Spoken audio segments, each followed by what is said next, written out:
నమస్తే. ఇన్నాళ్ళు నన్ను సపోర్ట్ చేస్తూ, ఎంకరేజ్ చేస్తూ మీ ప్రేమని నాకు అందిస్తున్న ప్రతి ఒక్కరికి కృతజ్ఞతలు. అలాగే ఈ వీడియో కూడా ఖచ్చితంగా మీకు ఉపయోగపడుతుంది. లైక్, షేర్ అండ్ సబ్స్క్రైబ్ చేసి మీ సపోర్ట్‌ని నాకు అందించండి. అలాగే ఈ వీడియో పట్ల మీకున్న అభిప్రాయాన్ని కామెంట్ సెక్షన్‌లో కామెంట్ చేసి తెలియజేయండి. ఇప్పుడు వీడియోని చూద్దాం. సూర్యోస్మి, నేను మీ విక్రమాదిత్య. ఆరోగ్యమే మహాభాగ్యం, ఆరోగ్యం భాస్కరాధీనం. ఆదివారం మద్యం, మాంసం, మైదనం వద్దు, ఆరోగ్యం ఐశ్వర్యం ముద్దు. మీరు ఆచరించండి, 10 మందిని ఆచరింపచేయండి. ఆచరించండి, ఆరోగ్యవంతులుగా ఉండండి. ఆచరించండి, ఐశ్వర్యవంతులు కండి. ఆచరించండి, ఆనందంగా జీవించండి. సూర్యోస్మి. జ్యోతిష్య శాస్త్రం ఒక అద్భుతం. వేదాంగమైన జ్యోతిష్య శాస్త్రం అనేటువంటిది మానవ జీవన గమనానికి ఒక వరం. జ్యోతిష్య శాస్త్రం నీ జీవితంలో వెలుగునింపే ఒక భాష. ఆ భాష నీకు అర్థమైతే ప్రకృతి నీతో మాట్లాడుతుంది. అస్ట్రాలజీ నేర్చుకోవాలి అనుకునే వారికి అద్భుత అవకాశం. మురళీధర శర్మ గారి అస్ట్రాలజీ క్లాసెస్ అతి త్వరలో మొదలు కాబోతున్నాయి. 100% జాబ్ గ్యారంటీ. వివరాల కొరకు సంప్రదించండి. నమస్తే, వెల్కమ్ టు అవర్ ఛానల్. నేను పద్మిని. ప్రస్తుతంతో పాటు ప్రముఖ ఆధ్యాత్మికవేత్త, ఆస్ట్రోన్యూమరాలజిస్ట్, వేదిక్ వాస్తు స్పెషలిస్ట్, శ్రీ విద్య మరియు హనుమత్ ఉపాసకులు బ్రహ్మశ్రీ డాక్టర్ సిస్లా జయశంకర్ గారు మనతో పాటు ఉన్నారు. మాట్లాడదాం సార్. నమస్తే సార్. నక్షత్రాల గురించి చెప్తున్నారు. ఏ నక్షత్ర జాతకులు ఎలా ఉంటారు, ఏ పాదం వాళ్ళు, ఆ నక్షత్రానికి సంబంధించి వారు ఏ పాదం వాళ్ళు అయితే ఎలా ఉంటారు అనేది కూడా చాలా అద్భుతంగా వివరిస్తున్నారు. శ్రవణ నక్షత్రం, ఈ శ్రవణ నక్షత్ర జాతకులు ఎలా ఉంటారు సార్? శ్రవణ నక్షత్రానికి చంద్రుడు అధిపతి. ఈ శ్రవణ నక్షత్రం వాళ్ళకి కామన్ గా చెప్పిన లక్షణాలు శత్రువాక్. శత్రువాక్ అంటే మాట్లాడే మాటలకి ఎదుటి వాళ్ళు శత్రువులుగా మారిపోతారు. అంటే అంత కటువుగా మాట్లాడటం నచ్చవు ఎదుటి వాళ్ళకి, ఉన్నది ఉన్నట్టుగా మాట్లాడతారు. శత్రువాక్ అంటే ఈయన వాక్ ఎదుటి మనుషుల్ని శత్రువులు చేస్తుంది. లౌక్యం లేదైతే లేదు. విదేశవాసి, ఉత్తమరాలకు భార్య, ధనము, కీర్తి ఉంటాయి కానీ అల్ప సంతానం, బహుశత్రువులు, బహువ్యయము, సుఖి, సుఖపడతాడు, విభు అంటే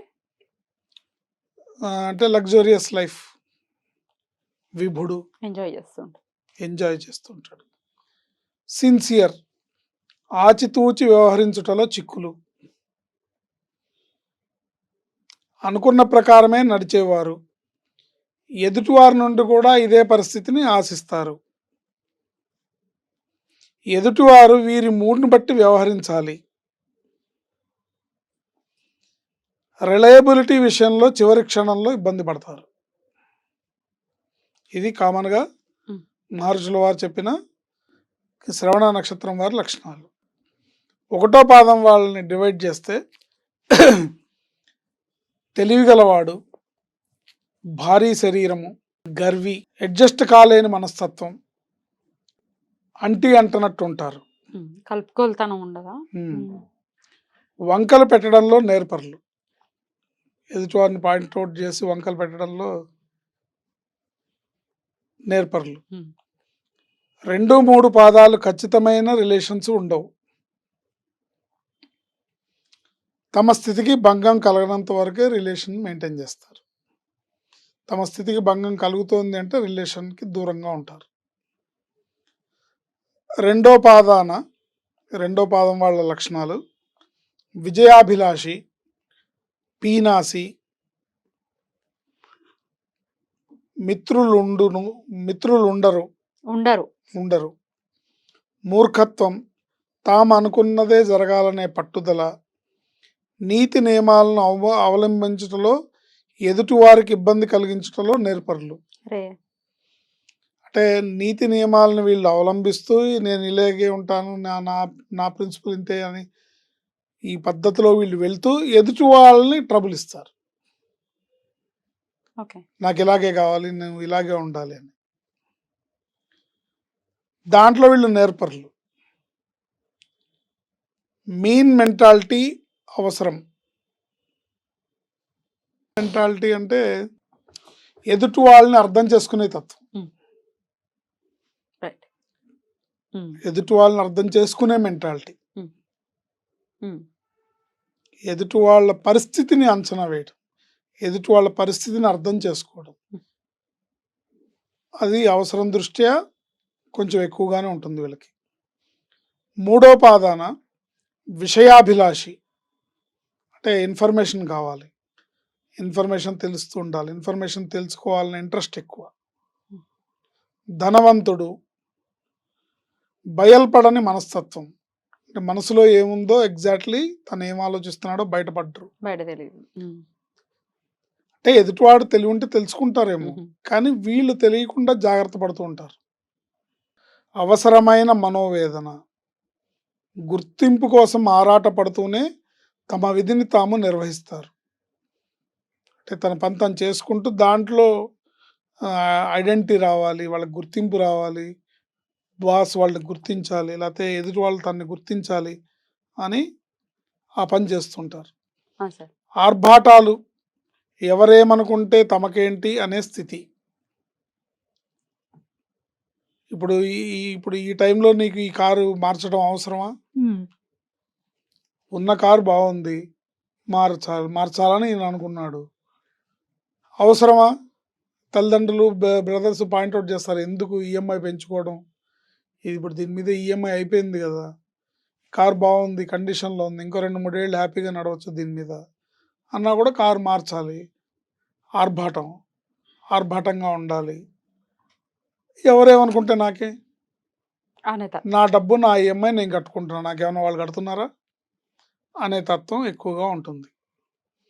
4వ పాదాన వాళ్ళకి నీతిరహితుడు, ఉదారుడు, ధనవంతుడు, వ్యవసాయజీవి, దేనికైనా సమర్థుడు, తాను అనుకున్న లక్ష్యం నెరవేరేదాకా పట్టుదలతో ముందుకు సాగుతాడు, ప్రతిభకు లొంగుతాడు. టాలెంటెడ్ పర్సన్ ఎదురుపడితే వాళ్ళకి లొంగుతారు,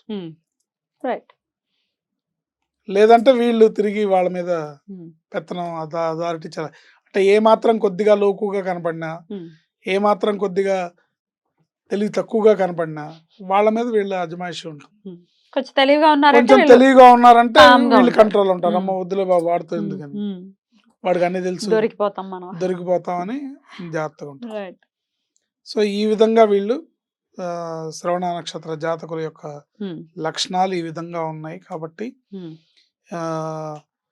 మెయిన్ గా ఏం మార్చుకోవాలి సార్? ఖచ్చితంగా మార్చుకోవాలి జీవితంలో అంటే మాట తీరు, మృదు భాషగా మారడం, ఎదుటి వాళ్ళని బాధ పెట్టకుండా మాట్లాడడం. Tongue doesn't have bones but it break bones అంటారు. నరం లేని నాలుక, ఎముకల్ని విరిచేసే శక్తి నాలుకకు ఉంది. కాబట్టి జాగ్రత్తగా మాట్లాడడము, మిత్ర సంభాషణ చేయటము, ఎదుటి వాళ్ళకి అనునయ వాక్యాలు మాట్లాడడము, మన మాటల వల్ల ఎదుటి వాళ్ళతో శత్రుత్వాన్ని తెచ్చుకోకుండా ఉండడం, ఈ నక్షత్రం వాళ్ళు తీసుకోవాల్సిన జాగ్రత్త. రైట్. మరి ఆరాధన విషయంలో చెప్పండి సార్. అన్ని విషయాల్లో సానుకూల పరిస్థితి ఉండాలి. ఎంత మార్చుకోవాలని ట్రై చేస్తున్నా ఒక లోపల అంతరాత్మ చెప్తూ ఉంటుంది, what you're doing is not correct అనేది ఖచ్చితంగా చెప్తుంది. కానీ దాని మాట వినే పరిస్థితి ఉండదు.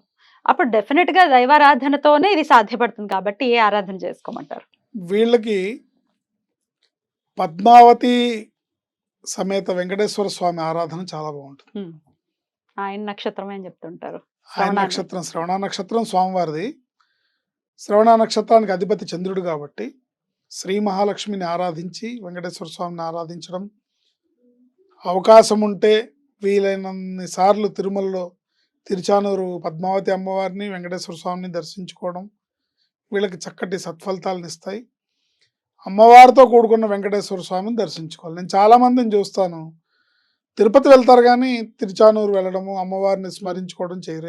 అదేమంటే స్వామివారికి గుండెల్లోనే శ్రీదేవి భూదేవి ఉన్నారు అని అంటారు. ఆయన వక్షస్థలంలోనే వాళ్ళు ఉన్నారు కాబట్టి ఆయన దర్శించుకుంటే రికమెండేషన్ లెటర్ ఉంటుంది మనతో పాటు, అప్పుడు ఆయన అనుగ్రహం పరిపూర్ణంగా లభిస్తుంది. చాలా బ్యూటిఫుల్ గా ఎక్స్ప్లెయిన్ చేశారు సార్. డెఫినెట్ గా ఇవి మార్చుకుని డెఫినెట్ గా వెంకటేశ్వర స్వామి అనుగ్రహంతో జీవితం డెఫినెట్ గా మంచిగా ఉండాలి శ్రవణ నక్షత్రం వాళ్ళకని మనస్ఫూర్తిగా కోరుకుంటూ థ్యాంక్ యూ సార్. ఇక నెక్స్ట్ ఎపిసోడ్ లో ధనిష్ట నక్షత్రం గురించి మాట్లాడుకుందాం. Thank you sir. నమస్తే.